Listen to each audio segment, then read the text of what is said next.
নমস্কাৰ বন্ধু বান্ধৱীসকল, আপোনালোকক আজি মই পুনৰ এযোৰ কাপোৰ দেখাব বিচাৰিছোঁ ঢকুৱাখানা প্ৰতিভা হেণ্ডলুম ইণ্ডাষ্ট্ৰিৰ পৰা। ঢকুৱাখানা প্ৰতিভা হেণ্ডলুম ইণ্ডাষ্ট্ৰি নামেৰে মোৰ ইণ্ডাষ্ট্ৰিটো আছে। আপোনালোকে ইয়ালৈ কাপোৰ ল'ম বুলি ভাবিলে আহিব পাৰে আৰু মোৰ এই কাপোৰবোৰ আপোনালোকে ল'ব পাৰে। এইযোৰ হ'ল পিয়'ৰ মুগা কাপোৰ। দুটা কালাৰে মই এই কাপোৰযোৰ বনাই দিছোঁ, গুণা আৰু মেৰুণ কালাৰ, মানে ডাৰ্ক চকলেট কালাৰ। আপোনালোকে চাওকচোন, কাপোৰযোৰ বিৰাট হেভি, কাপোৰযোৰ বিৰাট ধুনীয়া লাগিছে। আপোনালোকে এই পিয়'ৰ কাপোৰযোৰ ল'ব পাৰে, মুগাৰ পিয়'ৰ ঢকুৱাখানা মুগাৰে মই এই কাপোৰযোৰ আপোনালোকক তৈয়াৰ কৰি উলিয়াই দিছোঁ। আপোনালোকে এই কাপোৰযোৰ ল'ব পাৰে।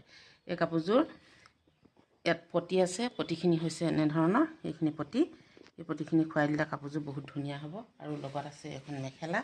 আপোনালোকে চাওকচোন, মেখেলাখন কিমান ধুনীয়া, একদম সোণালী সূতা যে সোণালী হৈ আছে, সোণালীৰ লগত এই সোণালী গুণাটোৱে মাৰি দিছোঁ। কাপোৰযোৰ বহুত ধুনীয়া।